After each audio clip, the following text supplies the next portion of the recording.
तो उत्तर प्रदेश में अपराधी कोई भी हो, योगी की पुलिस फटाफट न्याय देने में हमेशा तत्पर रहती है। बात अयोध्या की करेंगे, जहां पर एनकाउंटर में एक बदमाश जो है उसके साथ पुलिस का एनकाउंटर हुआ और जिससे कहीं ना कहीं से यह स्पष्ट हो गया है कि उत्तर प्रदेश में अपराधी लगातार जो है वो पनाह मांगते हुए नजर आ रहे हैं। रिपोर्ट आपको दिखाते हैं।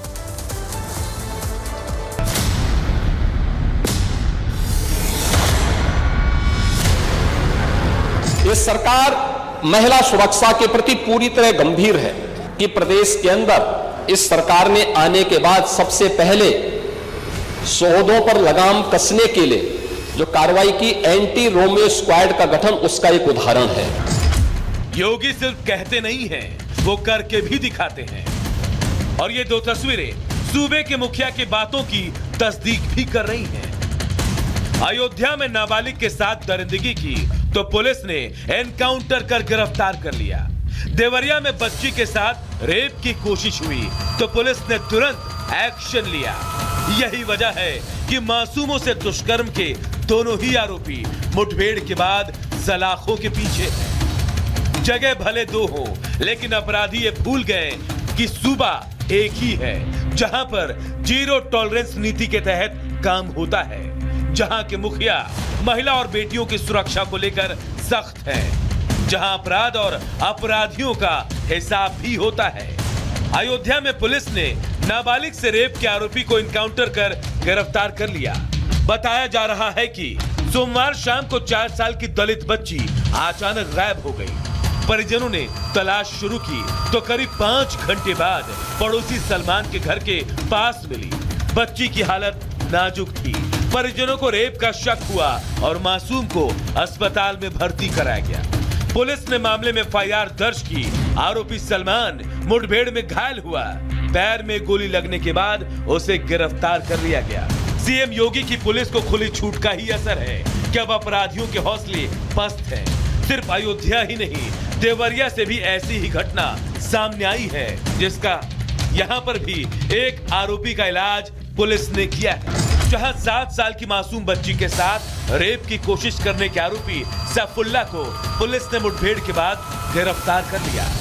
आरोपी सैफुल्ला ने मेडिकल के दौरान भागने की कोशिश भी की, लेकिन पुलिस की सतर्कता और सूझबूझ से सैफुल्ला कानून के शिकंजे में है। सीएम योगी ने जब से सूबे की कमान संभाली है, अपराध और अपराधियों के हौसले पस्त हो रहे हैं। अपराधी या तो जेल की सलाखों के पीछे हैं या तो खुद ही गले में तख्ती डालकर थाने में आत्मसमर्पण कर रहे हैं। Bureau report, Republic Bharat. और अब बात करते हैं गुजरात में महाप्रलय की। गुजरात में कई जिले ऐसे हैं जो लगातार जल प्रलय की मार झेल रहे हैं। वहां पर हालात चिंताजनक हैं। इसके अलावा आपको बता दें 15 लोगों की मौत की खबर भी आ रही है। और साथ ही आपको यह भी बता दें कि 6 ऐसे जिले हैं जहां पर सेना को तैनात कर दिया गया है, तो वहीं 23,000 लोग अभी तक रेस्क्यू किए जा चुके हैं। लेकिन गुजरात में क्या हालात हैं, इस रिपोर्ट में आपको दिखाते हैं।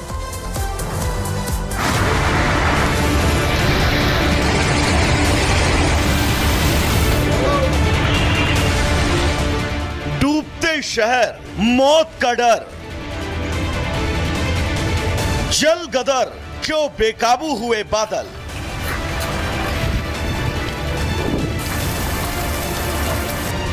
बिपरजॉय तूफान ने पिछले साल गुजरात में तबाही मचाई थी। तूफान से लड़ने के बाद गुजरात पर अब आसमान से आफत बरस रही है। कमर तक पानी, पानी में रेंगती गाड़ियां, उफान पर विश्वामित्र नदी। अब ये तस्वीरें देखिए, ये तस्वीरें गुजरात के जामनगर की हैं। आप कोई फिल्म नहीं देख रहे। जामनगर में बरसाती पानी में अपने आप तैर कर चली आई पुलिस चेकपोस्ट। गुजरात के जामनगर में पिछले 24 घंटे से बारिश का कहर है। गुजरात में लगातार मूसलाधार बारिश से कई जिलों के हालात बिगड़ गए। कच्छ जिले में अगले 3 दिनों तक सब कुछ अलर्ट पर है। राज्य में सरकार ने कलेक्टरों को सभी अधिकारियों और कर्मचारियों की छुट्टियों को रद्द करने के लिए कह दिया। सतर्कता के तौर पर पूरे राज्य में प्राइमरी स्कूल बंद हैं। मौसम विभाग ने 29 अगस्त तक भारी बारिश का अलर्ट दिया है। 28 अगस्त के लिए राज्य के 26 जिले रेड अलर्ट पर रखे गए हैं। मौसम विभाग का अनुमान है कि 1 सितंबर तक राज्य में बारिश जारी रहेगी। गुजरात में भारी बारिश के कारण रेल यातायात प्रभावित हुआ। वडोदरा मंडल पर भारी बारिश के कारण बाजवा रनौली सेक्शन में अत्यधिक जलभराव के चलते कई ट्रेनें प्रभावित हुई। मूसलाधार बारिश से डैम भर चुके हैं, नदियां खतरे के निशान के ऊपर हैं। हालात ये है कि बाढ़ बारिश से लोगों का जीना मुहाल है। वडोदरा से होकर बहने वाली विश्वामित्री नदी 25 फीट के खतरे के निशान को पार कर गई है। गुजरात के कच्छ में भी भयावह मंजर देखने को मिला।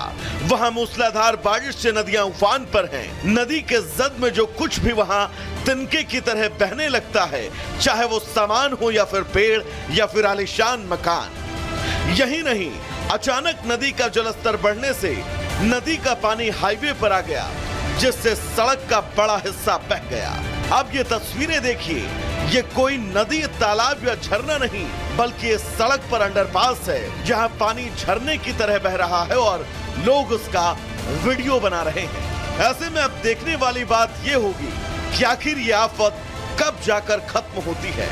Bureau report, Republic Bharat. तो चलिए अब आगे बढ़ेंगे और बात करेंगे पुतिन के तहलके की। दरअसल लगातार यूक्रेन ने जिस तरह से रूस के मिलिट्री बेस पर हमला बोला है, उसके बाद से पुतिन बौखलाए हुए हैं और यूक्रेन के लगातार तमाम इलाकों में रूसी सेना जो है वो एयर स्ट्राइक करती हुई नजर आ रही है, हमले करती हुई नजर आ रही है। स्कूल हो, कॉलेज हो, पेट्रोल पंप हो, वो तमाम जगह जहां पर लगातार रूस अटैक कर रहा है।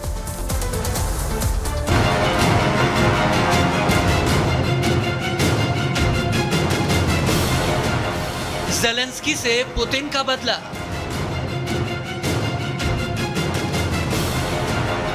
दो 200 ड्रोन और मिसाइल से हमला।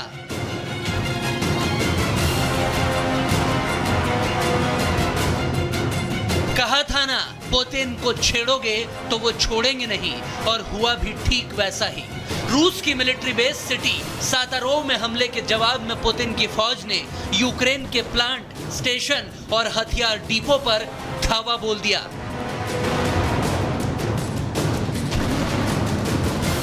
रूस ने आधी रात को किंझल मिसाइल से लेकर ईरानी शाही ड्रोन जैसे हथियारों से दनादन अटैक किए, जिससे कीव कांपने लगा। पुतिन की सेना ने यूक्रेन पर पिछले 2.5 साल में अब तक का सबसे बड़ा हमला बोल दिया, जिसमें रूस ने 100 मिसाइल और 100 ड्रोन एक साथ यूक्रेन पर दाग दिए। एक साथ यूक्रेन के 35 शहरों को रूसी सेना ने अटैक कर टारगेट किया। कीव समेत कई इलाकों में रूसी हमलों के बाद ब्लैकआउट हो गया और कीव के ही हाइड्रो इलेक्ट्रिक पावर प्लांट पर भी रूस ने हमला बोल दिया। देखिए कैसे आग बरसाती मिसाइलों ने यूक्रेन को धुआं कर दिया। यूक्रेन की सबसे बड़ी टेंशन बढ़ाने वाला हमला तो कीव के करीब निप्रो नदी के किनारे इस हाइड्रो इलेक्ट्रिक पावर प्लांट पर हुआ, जिसके बाद आग की लपटों ने सब कुछ अपनी चपेट में ले लिया। रूस ने पहली बार अपने खतरनाक बॉम्बर यानी कि बम वर्षक टुपोलेव से यूक्रेनी एयर स्पेस में घुसपैठ कर भारी बमबारी की। अब तक रूस यूक्रेन के पूर्वी इलाके में हमले करता था, लेकिन इस बार पश्चिमी इलाके को भी निशाना बनाया गया है। पुतिन ने ज़ेलेंस्की को जख्म देने के लिए उनके गृहनगर में भी बारूद की बारिश कर दी। क्रीवी रे होटल पर रात भर रूसी मिसाइल से हमला होने से 2 लोगों की मौत हुई है और 5 लोग घायल हुए हैं। ज़ेलेंस्की ने इस हमले को नीचता बताया है। पुतिन खूंखार हो रहे हैं तो दुनिया टेंशन में है। ऐसे में पुतिन को शांत कराने के लिए सबको फिर मोदी याद आए। अमेरिकी राष्ट्रपति जो बाइडेन और प्रधानमंत्री नरेंद्र मोदी ने फोन पर बातचीत की। यूक्रेन में शांति के लिए दोनों के बीच चर्चा हुई तो उसके बाद मोदी ने पुतिन को फोन मिलाया और जंग रोकने पर जोर दिया। मोदी ने फिर दोहराया, ये युद्ध का वक्त नहीं है। एक्सेलेंसी, मैं जानता हूं कि